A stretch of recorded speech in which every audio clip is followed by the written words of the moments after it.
Hi, this is our music director, Rap Rock Shakil.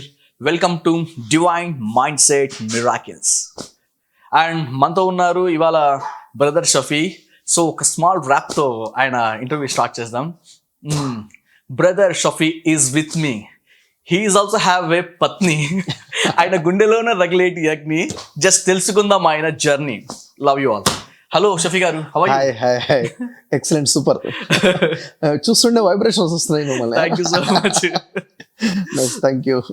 ఎలా ఉన్నారు sir? Life what's going? చాలా smooth and happy, చాలా excellent, చాలా బాగుంది. నార్మల్ ఇక్కడ మీరు నార్మల్గా ఇట్లా నార్మల్గా కూల్ గా ఉన్నారు, బట్ స్టేజ్ మీద ఉన్నప్పుడు ఒక వైలెన్స్ గా అని అనిపిస్తుంటది. అది నా అవసరం. సీరియస్ గా మారాల్సిందే, నెంబర్ 1 గా ఎదగాల్సిందే, మాస్టర్ గా ఉండాల్సిందే. అది నీ నీడా, అది నీ నీడైతే దాన్ని సాధించి దాన్ని అంటే అక్కడ ఉన్నటువంటి ఆడియన్స్, ఆ లెవెల్ ఆఫ్ ఆడియన్స్ ని కన్వే చేయడం, కనెక్ట్ అవ్వడం, ఆ అపీరెన్స్ అంతే. ఇంకా అది ఆ ప్రొఫెషనాలిటీ. మీ లైఫ్ లో కూడా మీకు కొంచెం ఎంజాయ్ చేయాలి, తిరగాలి, అట్లా ఏమైనా ఉంటుందా మీకు? మీ లైఫ్ ఎందుకు ఉండదు? లైఫ్ అంటేనే ఎంజాయ్ చేయాలి.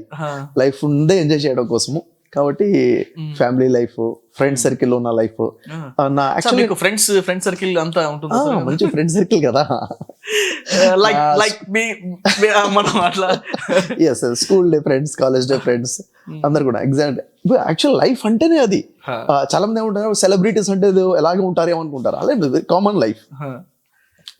సార్ యాక్చువల్లీ నార్మల్లీ చెప్పాలంటే మీ అసలు లైఫ్ ఇప్పుడు మోటివేషన్ స్పీచ్ ఇస్తున్నారు, దాని ద్వారా చాలా మందికి ఇది చేస్తున్నారు.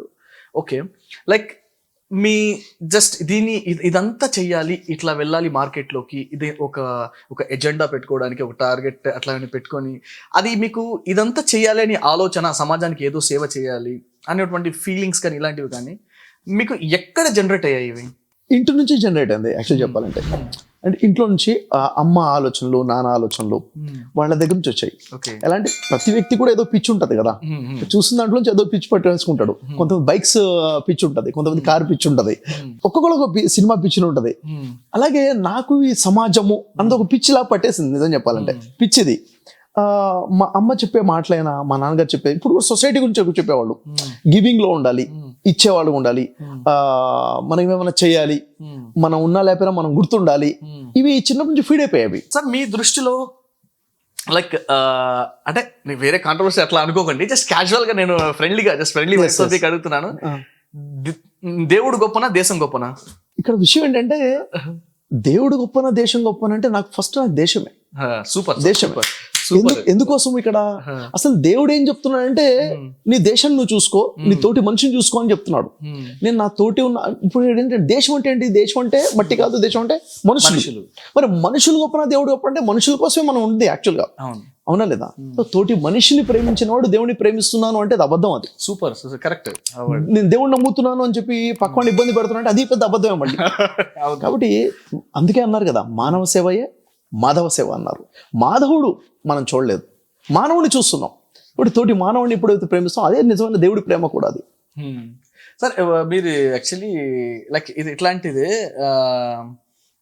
లైక్ మనిషి ఇప్పుడు దేవుడు సాయం చేయాలన్నా కూడా లైక్ మనిషినే ఉపయోగించుకుంటాడు. ఇప్పుడు దేవుడిని కోరుకుంటాము, దేవుడు నాకు ఆ సాయం చేయడానికి మనిషి తెచ్చి ఇవ్వాలి మనకి. సో భగవంతుడే చెప్తున్నాను, మనుషుల్లో దేవుడిని చూడరా ఫస్ట్, నువ్వు తర్వాత నన్ను తర్వాత చూద్దు, కానీ నన్ను చూసేంత స్థాయికి ఇంకా మీరు ఎదగలేదు అన్నట్టు ఫీలింగ్ దేవుడిది. వాస్తవం చెప్పాలంటే సృష్టిని సృష్టించిన మనం ఎన్ని తరాలు సార్, మనం వస్తున్నా పోతాం. We are all rent payers actually. వస్తున్నా పోతున్నాము, భూమి అక్కడే ఉంది, మనం మారుతున్నాం అంతే. ఎగ్జాక్ట్. మనుషుల మమకారాలు మళ్ళీ భూముల మీద, ప్రపంచం దీని మీద, ఇల్లు కట్టాను, గోడలు కట్టాను అని చెప్పి, కార్లు, బిల్డింగ్లు, భూమి, ఒక చిన్న ఒక గజం కోసం అన్నదమ్ములు చంపుకునే సిచ్యువేషన్ ఉంది. ఇది నేను యాక్చువల్ గా మీరు చెప్పింది చాలా వెరీ ఇంపార్టెంట్ పాయింట్ షకీల్ గారు. విషయం ఏంటంటే అసలు ఇప్పుడు ధర్మ గ్రంథాలు చదివాం అనుకోండి, హదీస్ చదివినా, ఖురాన్ చదివినా, బైబిల్ చదివినా, ధర్మశాస్త్రం చదివినా, ఇక్కడ తీర్పు దినం ఒకటి ఉంటది. అంటే మానవ జీవితం పరీక్ష అంటాం కదా. తీర్పు దినం రోజు దేవుడు అడుగుతాడట, నేను ఆకలిగా ఉంటే నువ్వు నాకు అన్నం పెట్టలేదు కదా అంటాడట. దేవుడికి ఎందుకు ఆకలి అవుతుంది?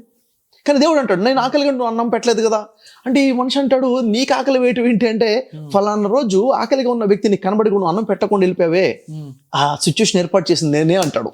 సూపర్. అంటే ఆకలిగా ఉన్నవాడికి అన్నం పెడితే దేవుడికి అన్నం పెట్టినట్టు. నాకు జబ్బు చేస్తే నువ్వు నన్ను చూడటానికి రాలేదు కదా, పరామర్శించడం రాలేదు కదా అంటాడు. దేవుడు నీకు జబ్బు చేయడం ఏంటి అంటే, ఫలానా వ్యక్తి, నీకు తెలిసిన వ్యక్తి, నీ ఫ్రెండ్, నీ రిలేటివ్, పొరుగోడు అనారోగ్యంగా ఉన్నాడని తెలిసి నువ్వు వెళ్ళలేదు కదా పలకరించడానికి, పరామర్శన వెళ్ళలేదు కదా అంటే, ఏం ఆకలిగా ఉన్నవాడికి అన్నం పెట్టినా, దాహంగా ఉన్నవాడు, ఆపదలో ఉన్నవాడు ఆదుకుంటే దేవుడిని ఆదుకున్నట్టు. అందుకే అంటారు ఇక్కడ ధర్మశాస్త్రంలో, ఖురాన్లో కూడా ఉంటది, నాకు అప్పు ఇచ్చేవాళ్ళు ఎవరైనా ఉన్నారా అంటాడు. దేవుడికి అప్పిస్తామా?